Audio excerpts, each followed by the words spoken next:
Tonight we'll find out who is crowned Miss Venus. Plus, why was there a carnival on the quad today? Stay tuned. TrojanVision Nightly News starts now.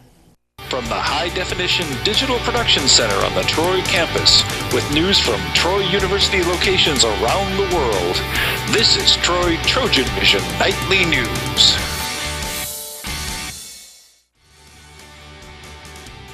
For March 22nd, 2012, I'm Judson Garner. And I'm Bailey Majors. Thank you for joining us this evening.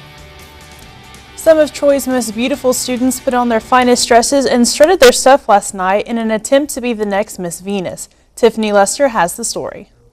She's beauty and she's grace. She's Miss United States. Well, not exactly, but Troy University held its annual Miss Venus pageant to see who would be crowned Troy's next goddess of beauty. These contestants didn't have to interview or wear swimsuits. Just do a beauty walk across the stage a few times, and as one contestant says, this laid-back style of pageant is great for making new friends. Well, it's always great meeting the other contestants just because it always pulls girls from all the different backgrounds, and the fact that they all just come to have fun because, like I said, it's not a really serious pageant. It's something that we all just kind of look forward to. 28 contestants competed in the Miss Venus beauty pageant, but only one could win. This year, I think we had a really good turnout. All the girls were so pretty. The dresses are gorgeous. Well, there's a lot of beautiful girls, and I felt like it's going to be very competitive tonight, and I'm just really overwhelmed that I got it. Pageant girls may seem extra confident on stage, but sometimes beauty pageants aren't just about winning, but overcoming your fears. I was really nervous about emceeing. That's just one of my big pet peeves, just speaking in public. But I had a lot of fun with it, so I would probably say that was the best part of the night, just being able to speak and just getting over one of my fears. When I first heard my name, it was really overwhelming. I wasn't really expecting it. There's so many beautiful girls in the pageant. Last year's Miss Venus winner said that even though she knew her time was up, giving her crown to this year's winner was an emotional experience. It was kind of bittersweet because, I love being Miss Venus, all the different appearances, speaking, but I guess it was just my time to give it up. Like, I had my year, and now it's actually Caitlin's year now, so it was a little bittersweet. Tiffany Lester, Troy TrojanVision News. Miss Venus will be one of the grand marshals in the annual St. Patrick's Day Parade. The parade will be part of the Trojan Day activities on Saturday, March 31st. Troy University named its top employee of the quarter this morning. Mar Magruder was named the winner of the Virgil Parks McKinley Award. Magruder is a library assistant for the Troy-Dothan campus. The award was presented to Magruder at a ceremony this morning in the Hall of Honor. The McKinley Award is the highest honor Troy gives to a non-faculty staff member. Magruder says he was surprised and honored to receive the award. Man, I guess if you never won it before, you don't know really how you feel, but I'm very happy and ecstatic, I guess. It's just really wonderful. Mary is a great example of everything we're looking for at Troy. She's stayed with us for 20 years. She's an incredibly hard worker. If I call her and say somebody is out, she immediately wants to come in and work in their place. We just couldn't ask for anybody better. As a McKinley Award winner, Magruder received an engraved clock and a $1,000 stipend. Well, Bailey, today on the quad, some people were playing some carnival games. That's right, Judson, and as Rachel Scarborough shows us, one fraternity set it all up for a good cause.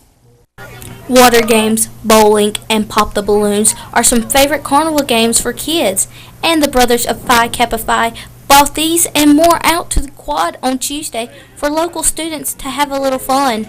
Today is our annual Push Carnival. We do it every year. It's a part of Push Week, and we get local schools, the children with special needs, children with disabilities. We get them to come out here and play, and just have a good time with them, make them feel accepted. This event today is basically giving back. A lot of the philanthropies that other organizations do, it's hard to see where the money goes. It's hard to see who it's for. And what we're trying to do is basically bring these kids out so everybody here on campus can see not only where it goes but who it's going to. The brothers hold the people understanding the severely handicapped or push carnival in order to raise awareness that everyone should be treated equally. Is Phi Kappa Phi's national philanthropy. Started in 1977 as a way for people to empathize and understand people with disabilities.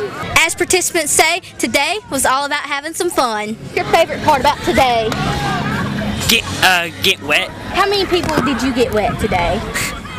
Blake, my best friend. You got your best friend. Was there any other games you enjoyed?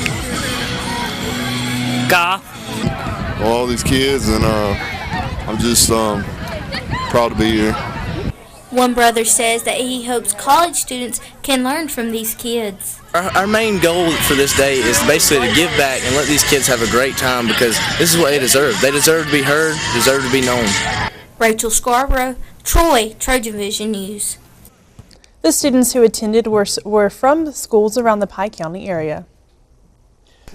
And now taking a look at news from around the state. In Dothan, a former criminal justice professor has been acquitted of a sex abuse charge. A Houston County jury found 65-year-old Ronald Phillip Bay of Cottonwood not guilty of molesting one of his students at Troy University, Dothan. In Gadsden, the grandmother and stepmother of a 9-year-old Alabama girl have pleaded not guilty in her death. Authorities say Savannah Hardin was run to death as punishment for lying. And in Mobile, forecasters say heavy rains moving into Alabama are increasing the threat of flooding. The National Weather Service says 2 to 4 inches of rain is likely in southwest Alabama through tonight. And some areas could see as much as 7 inches of rain before the precipitation ends.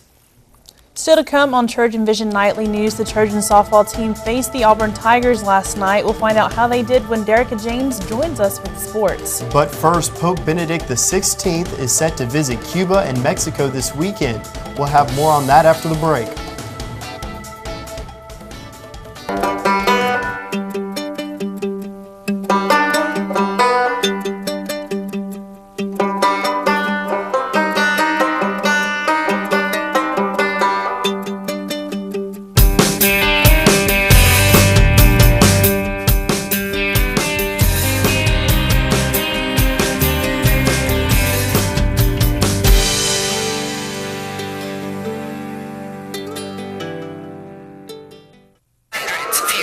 Massive earthquake is to rock the city. Worst natural disaster this region has ever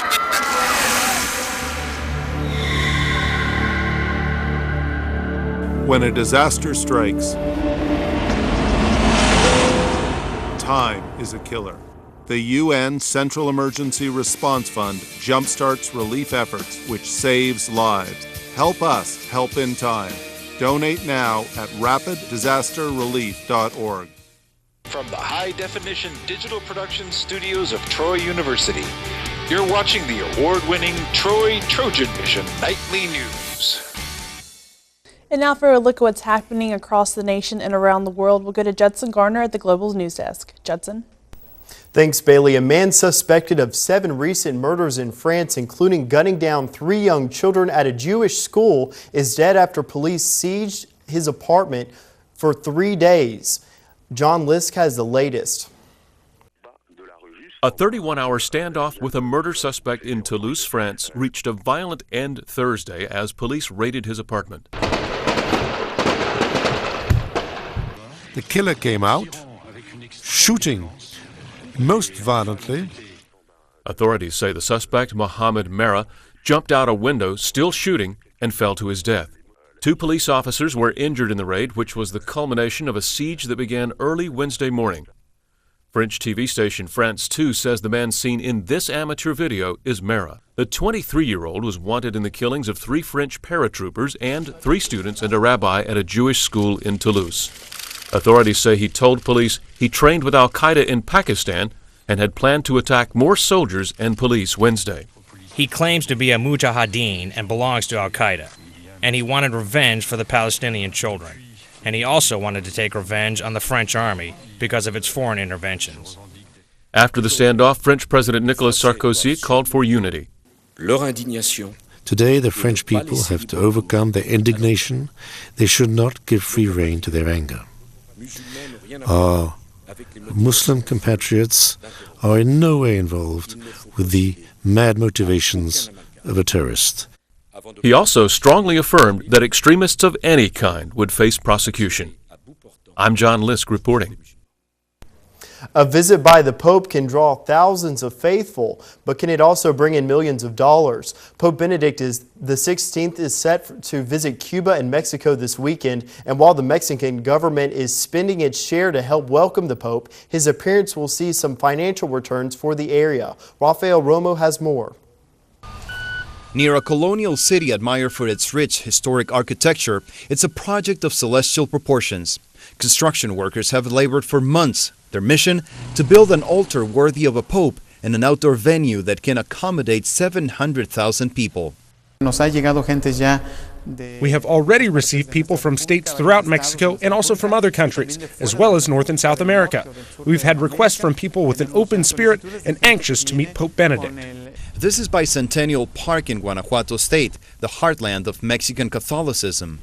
Pope Benedict XVI will celebrate Mass here next Sunday on his first visit to Mexico. The government has spent millions to get ready. We are coordinating at the 3 levels of government and security with the Presidential Guard. Even the drug cartels have promised to cooperate, officials say, hanging banners pledging to keep the peace for the pontiff's stay.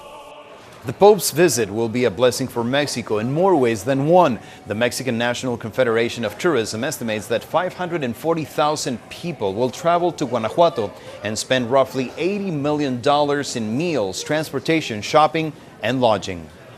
Jesus Guerrero Santos, a renowned Mexican artist, has been working for months to create the symbolic artwork that will be used in the Mass to celebrate the occasion. Esta sección de cerámica. Creating an altar, he says, out of nickel, silver, and ceramics. Tourism officials hope the papal visit will put Guanajuato on the map. Billboards herald the special celebration along highways throughout central Mexico. And mariachi bands have been hired to serenade the pontiff at his arrival. Rafael Romo, CNN, Atlanta. And that'll wrap things up from the Global News Desk. To see more stories from across the country and around the world, you can tune into Trojan Vision Global News right after the nightly news. Now back to you, Bailey. Thank you, Judson. And now Derica James joins us with sports. So Derica, softball, baseball, a lot of action going on. Softball had a game last night, and baseball is getting ready to play again soon. Yes, and both of them had some very big wins, and it actually gave them a lot of confidence in the teams and in themselves. And I'll get into those wins right now.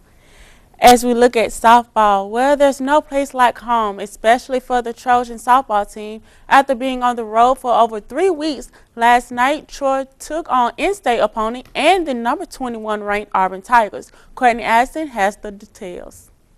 After playing on the road for over a month, Wednesday night the Trojan softball team held host to the number 21 ranked Auburn Tigers. Freshman Ashley Rainey got the start on the mound and picked up another victory, improving her record to 9-3 on the season. It's great for her to handle that hype and not really be worried about what was on the jersey. I'm just very proud of her. The big thing, she's very talented, and we know that she can shut down anybody if she takes that mound with confidence. Along with an awesome pitching performance, the Trojans pounded out 13 hits and put 7 runs on the board. Troy held Auburn scoreless until the 6th inning, but only allowed the Tigers to push 1 across the plate. Nikki Hollett led the Trojans at the plate, going 2 for 3 with 3 RBIs. We really feel good about our kids and their ability to swing the bat. We had a good approach for them this week, a good approach to face the pitchers we knew would be coming from Auburn, and a good approach that will help us be better facing Lafayette and the rest of the quality teams in the Sun Belt play. So they worked really hard, believed in the plan, and then they approached the game the way we wanted them to. I couldn't be prouder. And along with many softball fans, Chancellor Jack Hawkins came out and showed his support for the program and was the first person on the field congratulating the players and coaches after their big win. Oh, I was so proud of them. Not only did they play well, they played with class, and I think they showed tonight that they could play with anybody. Courtney Addison, Troy, Trojan Vision Sports. The Trojans return to the field this weekend when they host number 8 Louisiana Lafayette in a 3-game series at the Trojan Softball Complex. Saturday's doubleheader begins at 1, while Sunday's single game also starts at 1. The baseball team is leaving Riddle Pace Field for a second weekend in a row to play a 3-game series against UALR. But the Trojans will be leaving with some confidence after a strong win against Alabama. The Trojans dominated the game in an all-3 phase on Tuesday night. Logan Pierce has a career-high 9-game hit streak with a 3-for-4 3-run performance against UA.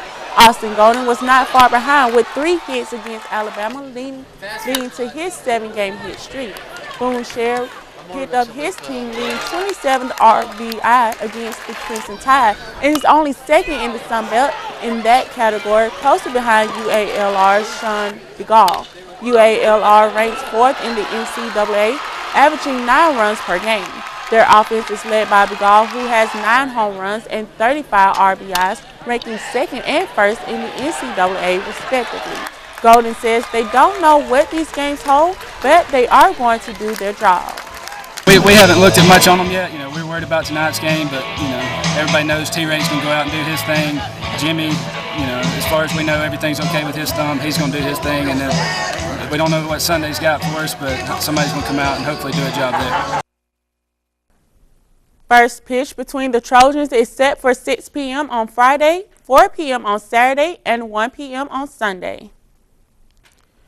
The Troy tennis team split a doubleheader with in-state foe Jacksonville State on Wednesday as the Troy women defeated the Gamecocks 5-2, but the men fell 4-3. The Troy women have now won 7 of their last 9 matches. The men fell behind by losing the double points, but fought back to take 3 single matches to match it a close match. The women returned to the court on Sunday when they welcomed UAB at noon. The men were scheduled to play Wichita State and South Alabama in Mobile, but those matches have been moved. The Trojans match with Wichita State has been canceled, while the match against South Alabama has been moved to April 5th. And a lot of Trojans are starting to make a name for themselves. Martin Padovs and Leslie Koff were named Sun Belt Conference Men and Women's Field Athletes of the Week on Wednesday. Padovs, a senior from Lavita, ranked 2nd in the nation for javelin, 1st in the East and 1st in the SBC. His toss of 73.73 meters beat his previous school record. All of his throws were above 69 meters in the Louisiana Classic. Then Koff, a sophomore from Mobile, beat her previous school record, finishing 3rd in the javelin, throwing 46.87 meters. Koff ranks 12th nationally, 5th in the East, and 1st in the SBC. Both Trojans will be heading to the Georgia Relay for competition on Friday and Saturday. So, Bailey, we so congratulate the athletes of the week, and we want to send the baseball with a lot of continued praise and hope they bring back us another win. Absolutely, and best of luck to them. Thanks a lot, Derica. Still to come on TrojanVision Nightly News, Aaron Taylor learns about Troy's upcoming choral showcase. But first, we've been hearing about it all week, and today we've seen some dark clouds slowly moving in. How long is the rain going to hold off, Courtney? Well, we've been enjoying those spring temperatures for a few weeks now, but it may be time to break out your umbrellas and rain boots and get ready for spring showers. But I'll have more on that coming up in weather. Can I have $1? Yeah, it's right. I think my purse is upstairs on the bed. It's not here. Check the dining room. No. What about your sister's room? It's not there either. The upstairs closet? The downstairs closet? There are no more closets. Moms everywhere are finding ways to keep kids active and healthy. Get ideas, get involved, get going at letsmove.gov. There's a lot more to somebody being successful in society than just their diploma. We're in the business of making well-rounded individuals. They taught me so much more than skills. At Troy, they truly believe that one person can make a difference. We want to educate the mind to think, the heart to feel, the body to act. We're not trying to be all things to all people, but what we do very well. Troy University, in class, online, within reach. Troy.edu. From the high-definition digital production studios of Troy University, you're watching the award-winning TrojanVision Nightly News. And now Courtney Addison joins us for a look at weather. Well, Courtney, we've had a couple days of good weather, but it looks like that's about to change. Exactly. We've been experiencing a lot of very spring-like temperatures, but it might be time to break out your umbrella and your rain boots and really get ready because there's a good possibility we could have some extreme showers throughout the weekend. But first, let's look at our campus snapshot. Looking out on the campus, we see lots of dark clouds coming up on campus, so it might want to be it's about time to head back to your dorm rooms and get ready to stay in for the night. But if you do go out, make sure you're very careful and have that umbrella on hand. And looking at our current conditions, we see mostly cloudy skies, temperature coming in at 76, dew point at 65, humidity at 69%, barometer at 30.04 and falling, and winds coming in from the south-southeast at 5 to 10 miles per hour. Looking at today's stats, we had a high of 79, a low of 64. There was no rain. Sun rose at 6:44 a.m. And the sun should set at 6:57. Taking a look at temperatures from around the state, we see Mobile coming in at 73, Birmingham at 64, Huntsville at 67, Montgomery at 71, Troy at 76, Phoenix City at 79, and Dothan at 80. For the most part, the state is still experiencing having sunny skies outside, with the exception of Mobile experiencing partly cloudy skies. But we should get ready for a possibility of rain to come in for the next couple of days. And looking at our current temperatures around the southeast, most everyone is experiencing very warm, very, very warm temperatures, with the exception of the tip of Florida and also into the tip of Texas. They're even experiencing temperatures in the low 80s. And looking at a larger scale, if you look on the eastern coast, most everyone is experiencing very, very warm temperatures. But taking a look towards the Midwest, they're still seeing very cool temperatures, which we could be seeing coming into our area in the next couple of days. In our current surface map for the United States, lots of pressure systems developing, causing a lot of temperature changes. And closer to our area, we see this cold front pushing this line of storms through into our area that we could be possibly seeing in the next couple of days. So be very careful through all of that. And our departure from normal, we see in our area we're about 10 to 12 degrees warmer than we usually are. But even taking a look into the northern states, they're a good 30 to 40 degrees warmer than they usually are. So that's something that they're not used to seeing. In our precipitation forecast for the next 48 hours, we see in our area, the part of Alabama could be experiencing anywhere from 1 inch to 3 inches of rain, and all over the southeast could also be experiencing a half an inch to 1 inch of rain. And looking into Friday, we see lots of rain, so be very careful if you're planning on traveling. Could possibly be getting very heavy close into our area. And same for Saturday. It's moved out for the most part, but in the Georgia and Carolinas and parts of Florida, they're still seeing lots of rain, possibly could be very heavy and very severe, so be careful if you're traveling throughout the weekend. And on Sunday, for the most part, it has moved out of our area, with the exception of the tip of Florida and a little farther north, they're still experiencing lots of rain. And Monday pretty much has moved out of the eastern part, but looking closer west, they're seeing some rain and lots of winds in their area. And for tonight's forecast, we have scattered thunderstorms, a 50% chance of rain, very high humidity coming in at 83%, and winds coming in from the south-southeast at 5 to 10 miles per hour with a low of 64. So if you're going out tonight, be very careful. Make sure you have your umbrella on hand and your rain boots. Be very careful if you're traveling. And tomorrow's forecast, we have scattered afternoon thunderstorms. Some of those could possibly get very severe, so be careful, with a 60% chance of rain and winds coming in from the south at 9 miles per hour with a high of 80. And our class outlook, at 7 a.m. about 65 degrees, 10 a.m. we see 74, so make sure you keep that umbrella on hand because that's when the rain should be starting to move in.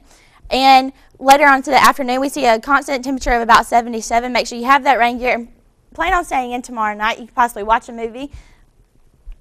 And for our 4-day forecast, we have Friday coming in at 80 with a low of 63, Saturday with a high of 82, a low of 54, Sunday with a high of 79, a low of 54, and Monday with a high of 82. And cloudy all week. We also have a 60% chance of rain for tomorrow, so make sure you keep that umbrella and everything on hand, but hopefully you enjoyed today's weather in this past couple of weeks because there's a possibility we could have some rain coming in soon. All right, thanks a lot, Courtney. Thank you.